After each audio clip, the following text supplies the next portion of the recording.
Presidente Campelo, um dos principais, sem dúvida alguma, um dos principais autoridades vascaínas atualmente, dirigente esportivo e tal, porque a eleição americana enrolada acabou. Vamos saber como é, porque o pessoal, viu, Campelo, ficou aí falando, vocês acham confuso o Rio de Janeiro? Ou melhor, estão confuso lá a eleição americana? Vocês não viram ainda no Vasco da Gama, tá? E o Eurico Miranda e tal. Alexandre Campelo, por favor, terminou a novela aí, quem é o presidente? Você agora é o quê? Milton, eu continuo presidente, o meu mandato termina ao final da primeira quinzena de janeiro de 2021, quando deverá assumir o presidente eleito nessa eleição que se mostrou bastante conturbada, que vem ainda sendo fruto de uma série de ações judiciais e que a gente não sabe qual será o resultado final, lamentavelmente. Sim, mas quem que ganhou a final ontem? Então, bom, antes de mais nada, uma boa tarde para você, Milton Neves, e para os ouvintes. O que acontece é que a eleição ela vem acontecendo de forma bastante conturbada, com uma série de ações judiciais de alguns candidatos, muita confusão também provocada pelo presidente da Assembleia Geral, e na véspera, na sexta-feira à noite, eu já estava saindo do clube, tinha acho que 5 pessoas no clube junto comigo, quando eu recebi uma notificação de que a eleição deveria ocorrer no dia 7. Né? Tinha sido convocada a eleição para o dia 7 e depois acabou sendo suspensa, transferida para o dia 14, e aí vem essa notificação.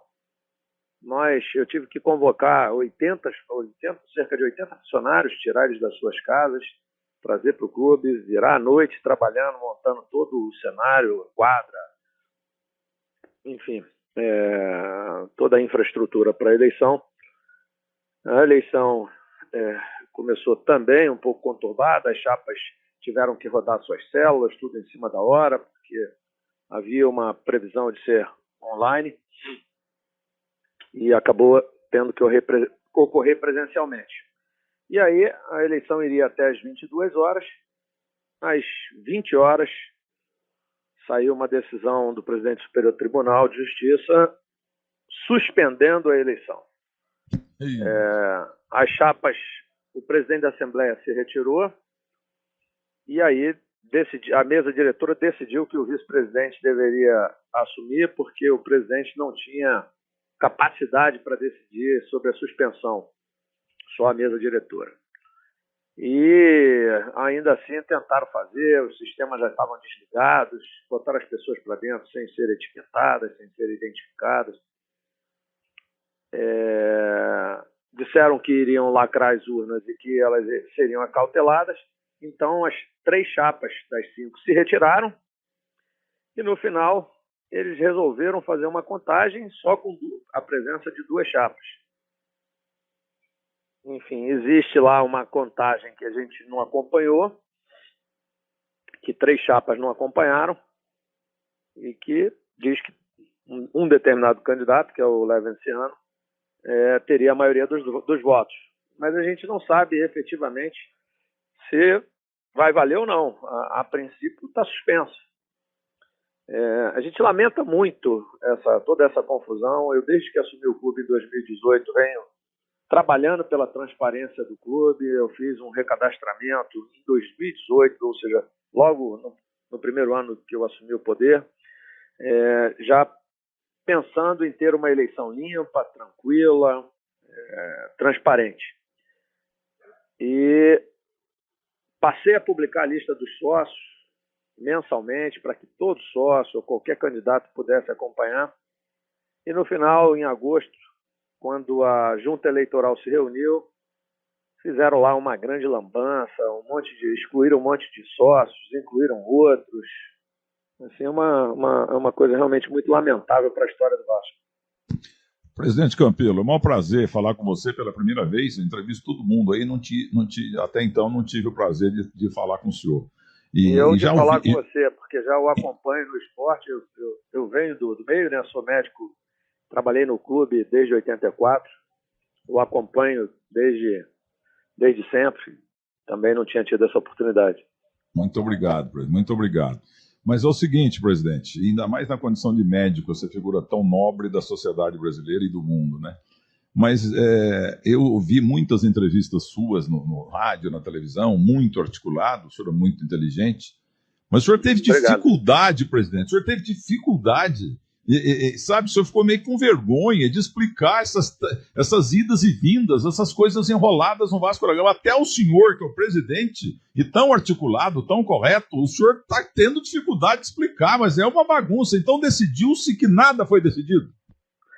Exato, de fato eu me sinto envergonhado, você definiu bem, porque como eu disse, eu trabalhei durante esse tempo todo, era meu sonho que nós tivéssemos uma eleição absolutamente tranquila e transparente.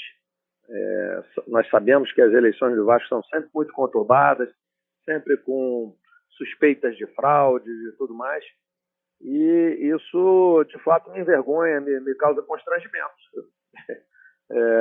Eu peguei o clube, como te disse, você conhece bem o futebol, sabe que o Vasco, pelo menos nas últimas décadas, não era um clube transparente, era um clube bem obscuro, e nós fomos considerados recentemente aí entre os 4 mais transparentes do Brasil. Então, eu venho trabalhando para isso desde que eu assumi. Então, para mim é uma decepção muito grande chegar ao final desse mandato sem ter conseguido fazer uma eleição limpa, transparente.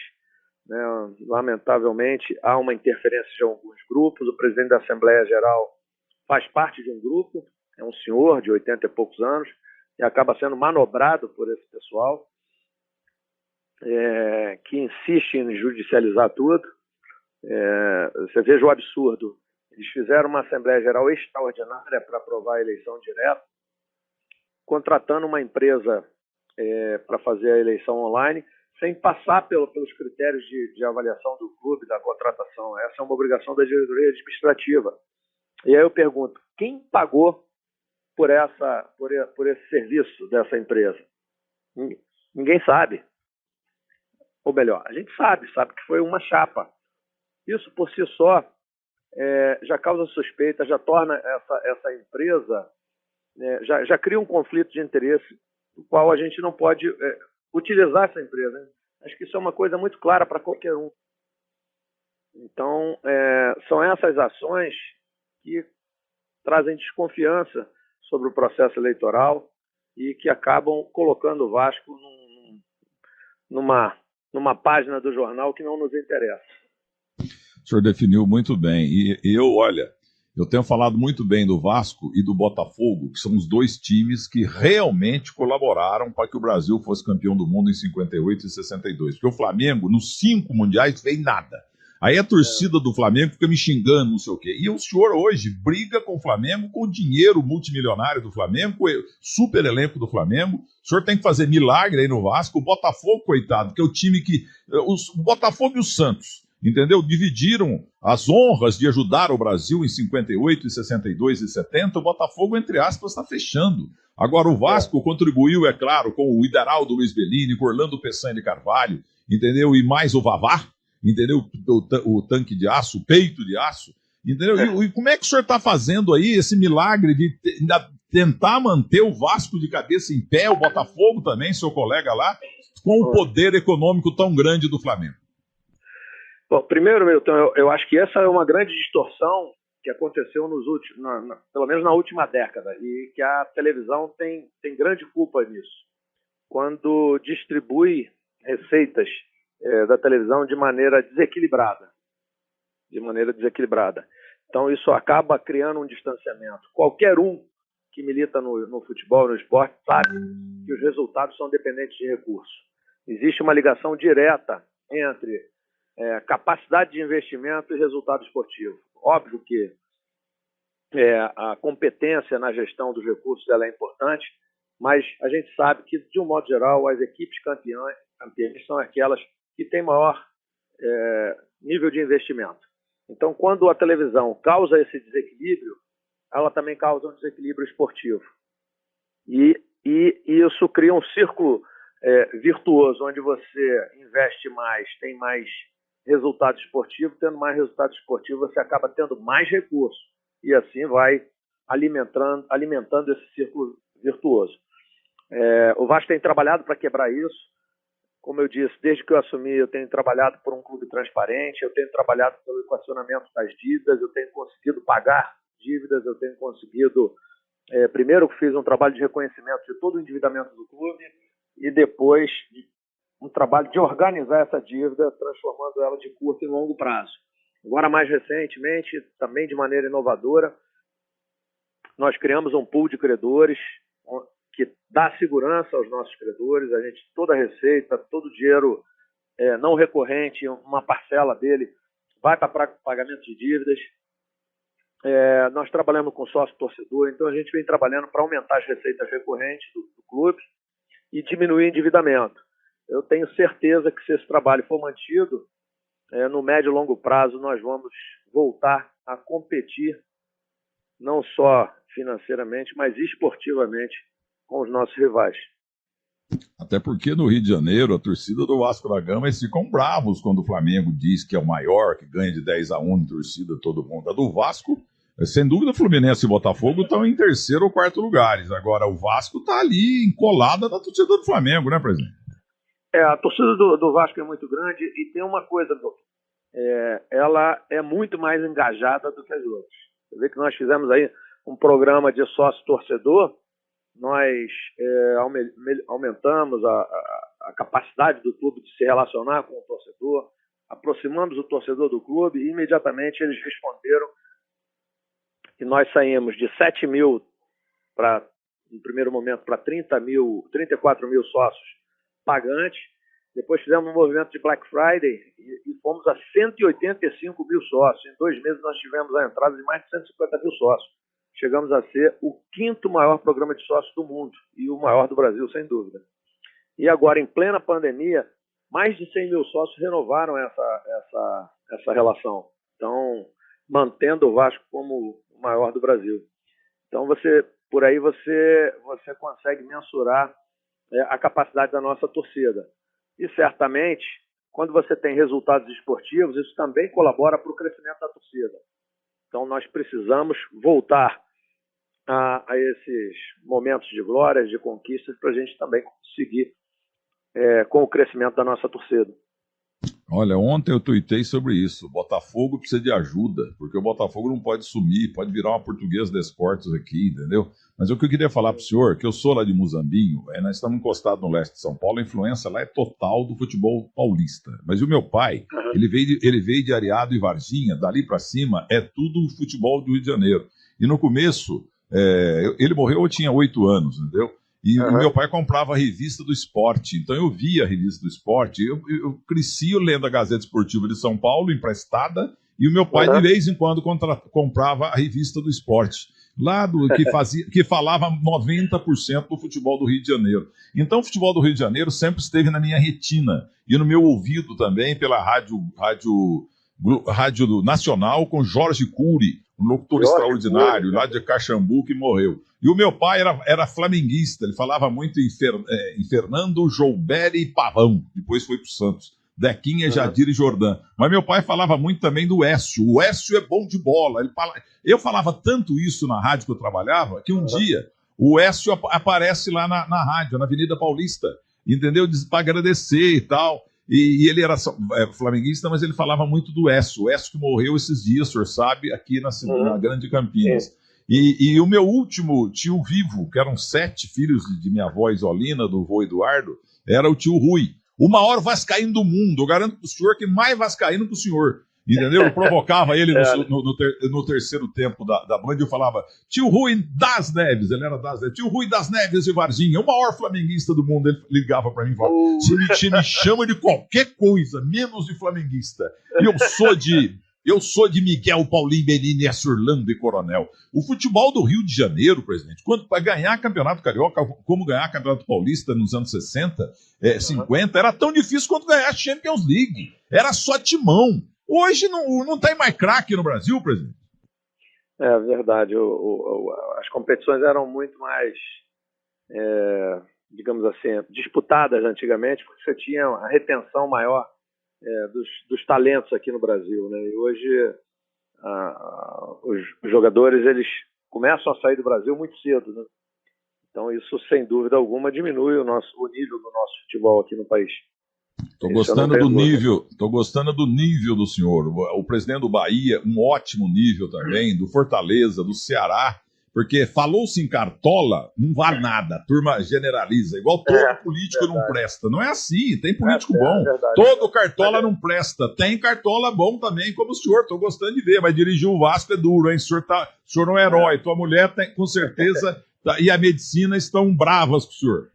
Por sorte, são todos vascaínos aqui em casa e acabam convivendo bem com a minha ausência assim, maior, né? Mas você estava falando dos dirigentes, assim, eu acho que esse perfil ele está mudando, entendeu, Milton? Eu tenho frequentado lá as reuniões da CBF, da CNC e tal, e eu percebo que o nível dos dirigentes, dos presidentes de clube, tem mudado muito, né? Os clubes estão tendo que se transformar, na realidade, em sociedades muito semelhantes à empresa, com profissionalismo, com gestão. Então, eu acho que o clube que não tem um dirigente alinhado com o tempo, alinhado com essa tendência, ele acaba ficando para trás. Então, acho que a tendência é que os clubes acabem escolhendo dirigentes mais modernos, com conhecimento maior de gestão, e acho que com isso o nível, né, desses dirigentes tem melhorado muito.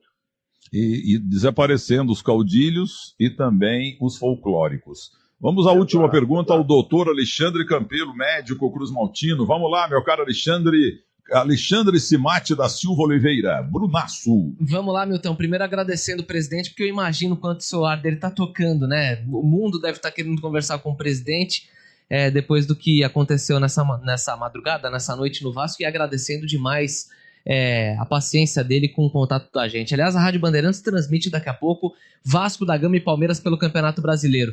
Presidente, qual que é a expectativa do senhor para esse jogo? Tem o Sapinto de um lado, tem o Abel Ferreira de outro. Para quem não sabe, o Abel Ferreira foi assistente técnico, né, do Sapinto lá em Portugal, e a primeira vez na história que dois técnicos brasileiros se enfrentam no futebol brasileiro. Como é que está o trabalho do Sapinto, essa novidade? É muito diferente em relação aos técnicos brasileiros? E qual é a expectativa para o jogo de hoje? Bom, boa tarde, Alexandre. Olha, a expectativa é muito boa. O Ricardo é um profissional de alto nível. Nós observamos muito o mercado e sabemos que a escola portuguesa de treinadores ela tem destaque na Europa. E tanto que nós já tínhamos tentado anteriormente trazer um técnico português e agora nesse momento trouxemos o Ricardo. Estamos muito satisfeitos com o trabalho. Ele se integrou muito bem ao Vasco, às pessoas. Eu acho que é uma oportunidade de troca. Até vinha conversando com ele nessa última viagem. Acho que é uma grande oportunidade para os profissionais que trabalham no Vasco aprenderem com essa escola portuguesa, e também para ele e a sua equipe que vem de Portugal, que acabam sempre conhecendo também a nossa cultura, a nossa forma de trabalhar, e sem dúvida os grandes profissionais eles sempre aprendem, até com quem tem menos experiência. Presidente, eu espero... Pois não, Milton? Não, desculpe, eu achei que você tinha terminado, pode concluir, fique à vontade. Tá. Eu espero que nesse duelo entre professor e aluno, o estagiário, que vença o professor, até por antiguidade no local, né? Já que ele está há mais tempo no Brasil. A equipe do Vasco ela começou a assimilar a forma de jogar do Ricardo, ela vem crescendo e a expectativa nossa é de uma grande partida hoje, e, obviamente, uma vitória do Vasco.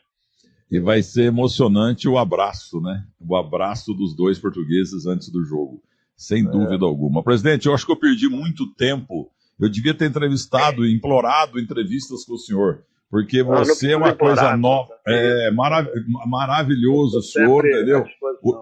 O tio Rui Neves está lá no céu ouvindo o senhor e falando, é Vasco, o que ele gostava do Vasco. Duvido que tendo. Ele serviu o exército, acho que em Três Corações, ele chegava de farda, eu tinha 5, 6 anos lá em Varginha, e era uma festa ver ele de farda, mas ele fala: minha farda é do Vasco da Gama. Eu nunca vi um cara fanático por um time igual ele. Essa região aí tem muito vascaíno, realmente. O Vasco tem torcedor no Brasil inteiro. Não sei se você sabe, Milton. Eu sei que você tem uma memória fantástica, eu admiro muito isso, mas não sei se você sabe disso, o Vasco, 70% da sua torcida é de fora do Rio de Janeiro. Então, a maior torcida no Espírito Santo, Vasco.